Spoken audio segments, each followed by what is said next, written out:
You ever notice how life gives you moments that sting, but also moments that awaken something divine within you? Maybe you were standing on the edge of reconnection. You felt it, that vibration. The text almost sent, the call almost made, and then silence. And your mind starts spinning. What did I do wrong? Was I too much? Too little? You start to doubt yourself, your worth, your intuition. But listen carefully. That moment of disappearance, that silence, it isn't punishment, it's revelation. Because what if I told you this? When the avoidant almost reached out, then disappeared again, it wasn't rejection, it was reflection. It was life showing you where someone's wounds are still louder than their willingness. It was a mirror, not a verdict. We all carry emotional blueprints. Some people fear closeness the way others fear failure. They long for love but run from its intensity. They step forward, then vanish. Not because you're unworthy, but because connection demands that they face themselves. And that's terrifying. But here's your power. You don't have to chase ghosts. You don't have to build a bridge where someone keeps burning one. Your responsibility isn't to fix their fear. It's to honor your frequency. It's to remain open, not desperate, compassionate, not codependent. When they disappear, don't collapse, expand. Fill that space they left with something sacred, your presence, your prayer, your purpose. Because every retreat is also a redirection, and every redirection is divine choreography guiding you toward wholeness. This moment, yes, even this, is an invitation for you to stand taller in your truth, to say, I am love. I don't need to beg for it. I embody it. You see, love isn't proven when someone stays. It's proven when you choose to stay true to yourself, even when they don't. So bless them. Bless their fear. Bless the almosts and the maybes. And then rise. Rise with compassion, with boundaries, with vision. Let their disappearance be the drumbeat that wakes your spirit. Because you were never meant to be the one waiting for someone to heal enough to meet you. You were meant to be the one who rises so high, your energy becomes the healing they once ran from. This is your moment. To stop asking why they vanished and start asking what within you is being born through the silence. The avoidant didn't reject you. They revealed the next level of your becoming. And when you understand that, my friend, you'll never see disappearance as loss again. You'll see it as divine transformation in disguise. When someone with avoidant tendencies pulls back or disappears, the first instinct most people have is to take it personally. The mind rushes to fill in the silence with painful stories. They lost interest. I wasn't enough. I said something wrong. But emotional withdrawal is rarely a reflection of your inadequacy. It's a reflection of their emotional blueprint, the pattern they've developed over time to feel safe. Avoidance is not rejection. It is protection. It's the body and mind of the other person reacting to vulnerability as if it were danger. You see, we all come into relationships with emotional patterns shaped by our earliest experiences. If someone grew up in an environment where closeness meant chaos, where love was inconsistent, or where expressing feelings led to pain or shame, then intimacy doesn't feel safe. It feels threatening. So when genuine connection begins to form, when someone starts to see and feel you on a deeper level, something inside them gets triggered. They start to feel that ancient tension rise. The fear that being open will lead to being hurt. And their nervous system whispers, run, brew. It's not logical. It's not even conscious most of the time, but it's powerful. Avoidants often feel torn between the desire for connection and the instinct for protection. They may take small steps forward, a text, a call, a moment of vulnerability, and then suddenly vanish again. That push-pull dynamic confuses those who love them. But beneath it is simply a nervous system trying to regulate itself the only way it knows how. The danger is that when you don't understand this pattern, you internalize it. You make their retreat mean something about your worth. You begin to shrink, to question yourself, to overanalyze every interaction, trying to find the flaw that made them disappear. But their distance isn't about your value. It's about their fear. When you recognize this, you reclaim your power. You stop seeing their behavior as a personal rejection and start seeing it as emotional information. It tells you where they are on their journey, what they're capable of holding right now, and how much safety they have within themselves. This doesn't mean you excuse mistreatment or accept emotional unavailability. Awareness isn't permission, it's perspective. When you understand the root of avoidance, you can respond from compassion instead of desperation. You can hold empathy for their struggle while still honoring your boundaries. You can say, I see your fear, but I also see my needs, and choose peace over pursuit. In truth, their pullback can become your mirror, an opportunity to examine your own attachment wounds. Why does their silence hurt so much?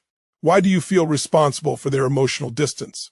Sometimes people who are drawn to avoidance are those who learned early on that love must be earned or chased. So when someone withdraws, it activates the same wound, the fear of being abandoned or unseen.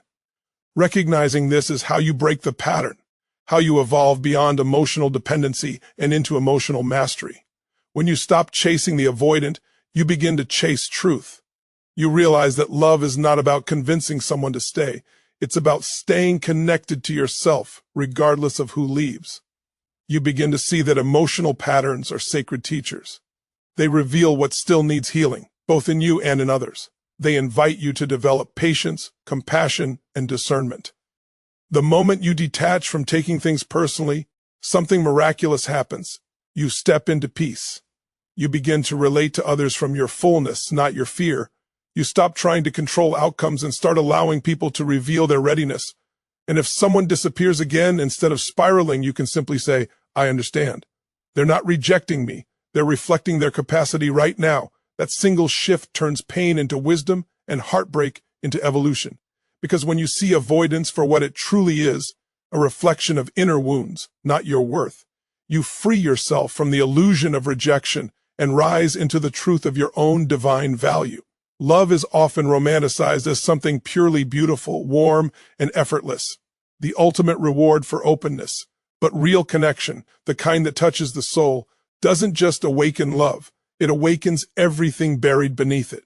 When two people begin to form a deep emotional bond, something ancient stirs within both of them.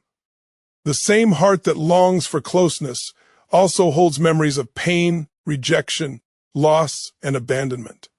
So, when love knocks on the door, it doesn't just bring joy, it brings exposure. It shines a light on wounds that were once safely hidden in the dark. For someone with avoidant tendencies, this is where the struggle begins. Connection feels good at first. It feels magnetic, exciting, even healing. They may lean in, share, open up, and for a moment it feels like they've finally found peace. But as the bond deepens, the nervous system begins to associate that closeness with risk. The brain recalls past experiences where love meant hurt, where vulnerability led to disappointment. So even though their heart wants to connect, their subconscious screams, danger. What you witness as withdrawal, coldness, or distance is often a protective reflex, a psychological and physiological response to fear. It's not just the avoidant who experiences this, though. Anyone who has ever loved deeply has felt the discomfort of being truly seen. When someone looks at you and sees not the mask but the essence, it can feel terrifying. You start wondering if they'll still love you once they see the parts you hide, the doubts, the insecurities, the shadows. Emotional intimacy requires exposure, and exposure awakens the survival instinct that whispers, protect yourself before you get hurt.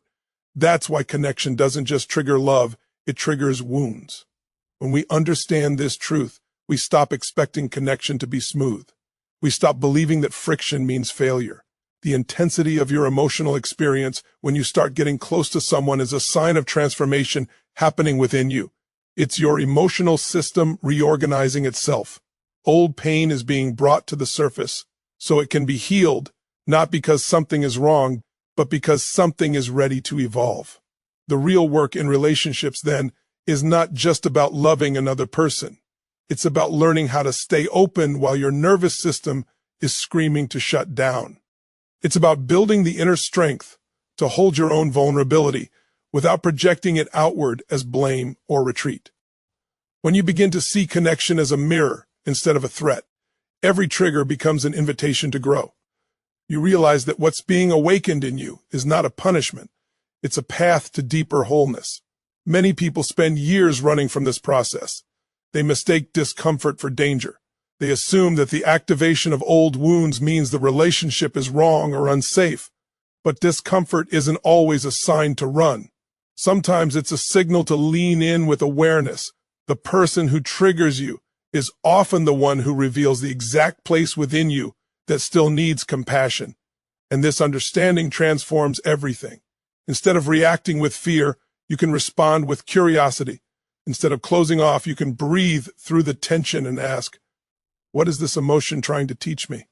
This is why the most powerful relationships are not necessarily the easiest ones, but the most awakening ones. They hold up a mirror that forces you to see what you've avoided. And the moment you choose to face that reflection with courage, healing begins. You realize that connection was never meant to just make you feel good.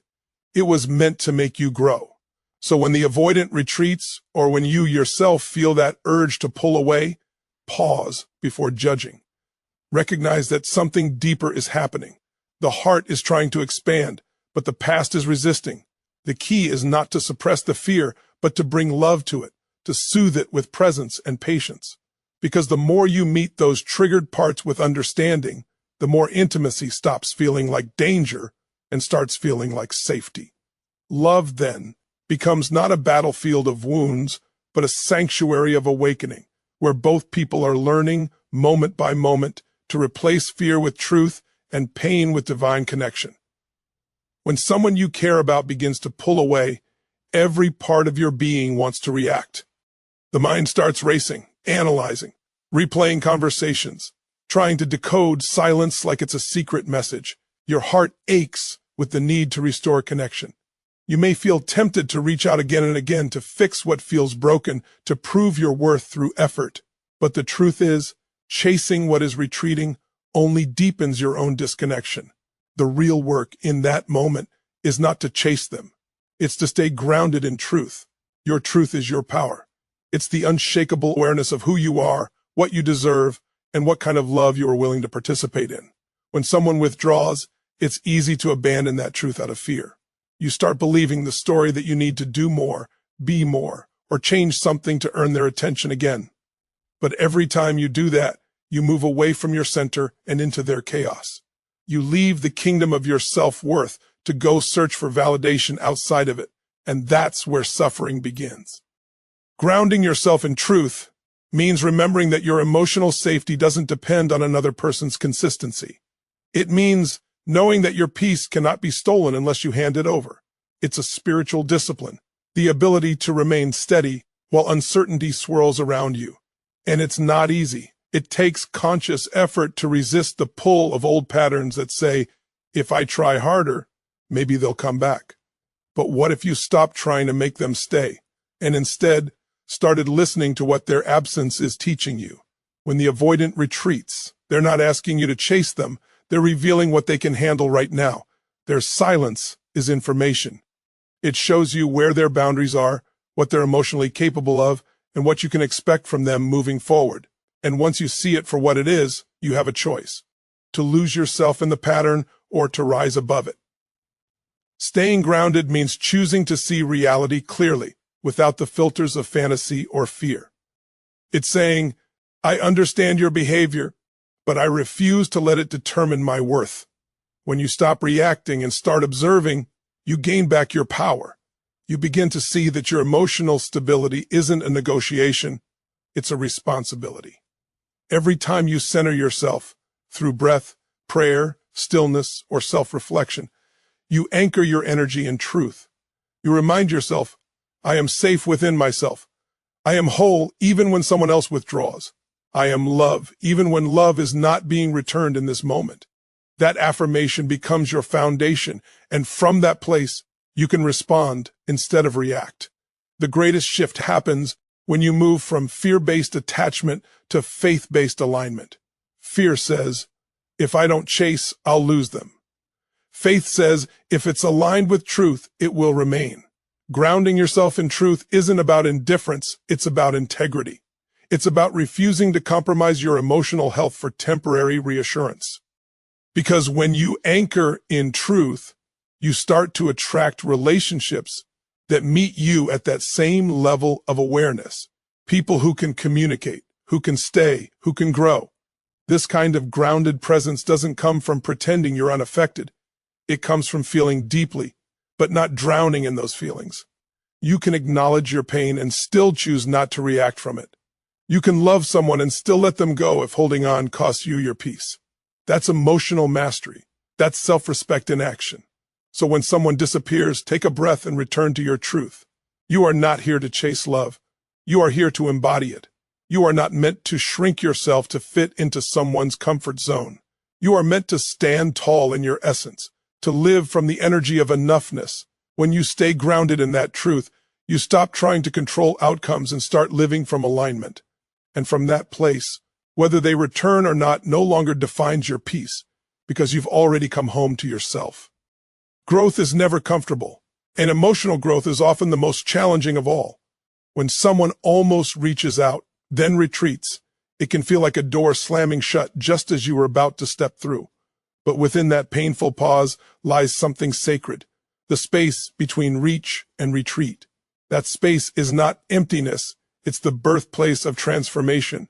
It's where the human spirit learns to expand, to strengthen, and to detach with love rather than collapse in fear. Every time someone pulls back from you, life is inviting you to pause, not panic. You're being given the chance to see yourself, not as a victim of another person's inconsistency, but as the master of your own emotional stability. The moments between connection and distance are the fire where resilience is forged. They teach you to hold steady when the world feels unpredictable, to breathe instead of chase, and to listen instead of react. Growth happens in this space because uncertainty exposes what you truly believe about yourself. When someone disappears, your mind might rush to familiar stories. I'm not enough. People always leave. I must have done something wrong. But these stories aren't truth. They're echoes of old pain, old experiences that are still asking to be healed. The retreat of another person simply illuminates where those wounds still live within you. It's not rejection, it's revelation. In that revelation, you have two choices. You can react from fear, or you can respond from awareness. Reaction keeps you stuck in the same emotional loop, chasing after clarity or closure that may never come. Awareness, on the other hand, brings you into presence, into the realization that your peace isn't found in their return, but in your ability to remain whole, regardless of what they do. This is where your spirit begins to stretch. You learn that stability is not about what stays the same. It's about your capacity to remain grounded when everything changes. Think of that in-between space as sacred ground. It's where you learn to be with your own emotions without judgment. It's where you meet your loneliness, your longing, your disappointment. And instead of trying to fix or suppress them, you allow them to teach you. You begin to understand that these feelings are not punishments. They are pathways. Each emotion is guiding you back to yourself, to deeper self-awareness and compassion. You start to see that the very discomfort you're trying to escape is the key to your healing. When growth happens in this space, it also refines your boundaries. You start to discern the difference between empathy and enabling. You stop confusing love with attachment and begin to realize that sometimes the most loving thing you can do, for yourself and for them, is to allow distance to exist. You no longer feel the need to fill every silence or chase every retreat. You trust that what is meant to align with your spirit will find its way, and what is not will naturally fade. This is spiritual maturity, the ability to find peace in the pause, not just the connection. Because in truth, relationships are not meant to complete you. They're meant to reveal you. Every reach and retreat, every wave of closeness and distance is shaping you into someone more aware, more grounded, more whole. When you embrace this space with gratitude, instead of resistance, you stop asking, why are they doing this? And start asking, what is life showing me here? You realize that every disappearing act, every unanswered message, every moment of uncertainty is carving strength into your soul. It's teaching you how to stand tall in your truth, how to love without losing yourself, how to surrender without collapsing. So the next time you find yourself in that space, the quiet between connection and retreat, don't rush to fill it. Sit with it, listen. Something divine is happening there. Growth is taking place, even if it feels like loss, because the space between reach and retreat is where you stop needing someone else to anchor you and start becoming the anchor yourself.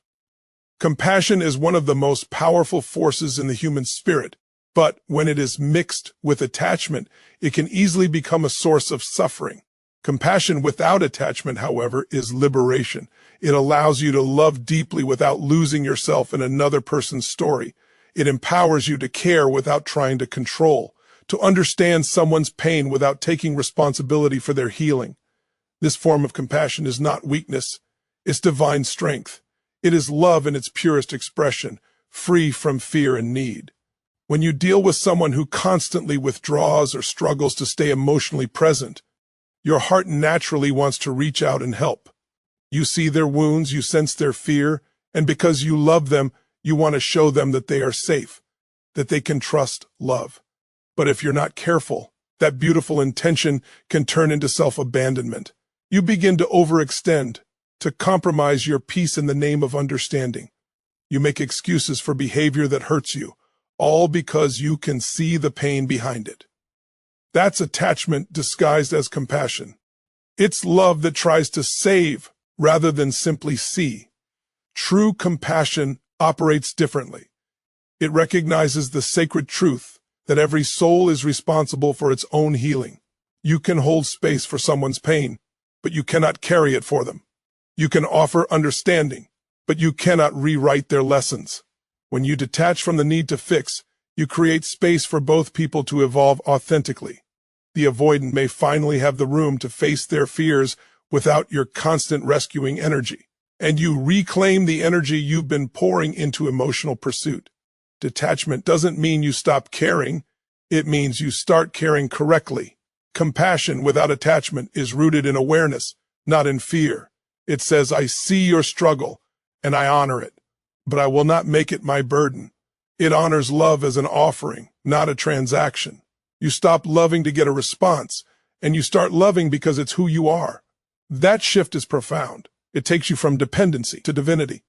When your compassion is pure, it's no longer about getting someone to love you back or to change. It's about standing in the vibration of love itself, no matter what anyone else chooses to do. Practicing this kind of compassion requires deep inner strength. It means learning to sit with the discomfort of someone else's distance without trying to chase it away. It means trusting that your love has already done what it needed to do, even if it wasn't received the way you hoped. It also means being honest with yourself about your limits. Compassion doesn't mean tolerating behavior that hurts you. You can hold empathy for someone and still say, this is not okay for me. That's what it means to love from power, not from pain. When you cultivate compassion without attachment, you begin to experience relationships differently. You no longer ride the emotional roller coaster of someone else's instability. You remain calm in their storms, because your sense of worth no longer depends on their weather. You become the still point in chaos, steady, centered, and at peace. And from that place, your love actually becomes more healing, because it's no longer desperate. It's no longer trying to fill a void. It's simply radiating truth. This kind of compassion also transforms how you view endings. Instead of clinging to what's fading, you can let go with grace. You understand that everyone is walking their own divine path, even if that path leads them away from you. You no longer need to force what isn't ready or chase what isn't aligned. You can bless their journey and continue your own with an open heart. Compassion without attachment is the balance between empathy and sovereignty. It's the middle ground where love meets wisdom. It teaches you that you can be kind without being consumed, that you can support without surrendering yourself, and that you can love others while staying fiercely loyal to your own peace. In that state, you are not only free, you become a source of freedom for others, because when you stop clinging, love stops suffocating, and both hearts finally have room to breathe, heal, and grow. When someone disappears from your life just as you were beginning to feel connection, it's easy to interpret it as rejection. You feel that sting of absence, that hollow silence that seems to echo with questions. What did I do wrong? Why did they pull away? Why does this always happen? But often what looks like rejection is not rejection at all. It's divine redirection. It's life shifting pieces around, moving people and circumstances in ways that protect your purpose, preserve your peace, and prepare you for alignment you can't yet see. There are moments when a door closes not because you failed, but because your soul outgrew the space behind it. The avoidant who almost reached out, then disappeared again, may not have been meant to walk further with you. Not because you were unworthy, but because your growth required a lesson, not a lifetime. Sometimes, that heartbreak or disappointment is the universe's way of refining your discernment, teaching you to recognize what real emotional availability looks like so that next time you choose differently. Divine redirection is rarely gentle. It often comes disguised as silence, confusion, or loss. But within that discomfort is grace at work. You were meant to experience that near connection, that flicker of hope, because it awakened something in you. Maybe a part of your heart you had forgotten, or a truth about your boundaries that needed strengthening. When the avoidant retreated, they unknowingly played their role in your awakening. Their disappearance was a message from life itself. It's time to turn inward. It's time to anchor in yourself again. This is how divine timing operates. It doesn't always give us what we want, but it always gives us what we need. When someone pulls away, your first instinct might be to chase clarity, to seek closure. But sometimes, closure is not found in words. It's found in acceptance. The universe doesn't owe you explanations.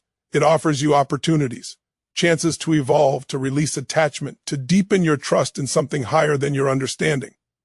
Every no you encounter is redirecting you toward a yes that's aligned with your growth. It takes courage to trust that process. The human ego craves control. It wants certainty, answers, validation. But the soul knows better.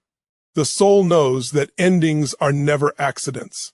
That person disappearing might be sparing you from cycles that would have kept you small. Their withdrawal might have been orchestrated to push you closer to your own healing. Sometimes the divine says, you can't carry this energy into your next season. So it removes what isn't rooted in truth, even if it breaks your heart to let it go. When you begin to see these moments through the lens of faith instead of fear, everything changes. You stop resisting what leaves and start reverently asking, what is this teaching me? What is this clearing space for? That question transforms pain into purpose. You move from being a victim of circumstance to being a student of divine intelligence. Suddenly, the silence feels sacred. The retreat feels like recalibration. The absence feels like alignment in disguise. Divine redirection always serves your expansion. It's the universe whispering, you were meant for more than this version of love, more than this dynamic of chasing and retreating. It's an act of mercy, not malice. You might not understand it now, but one day, when you look back, you'll realize the timing was perfect.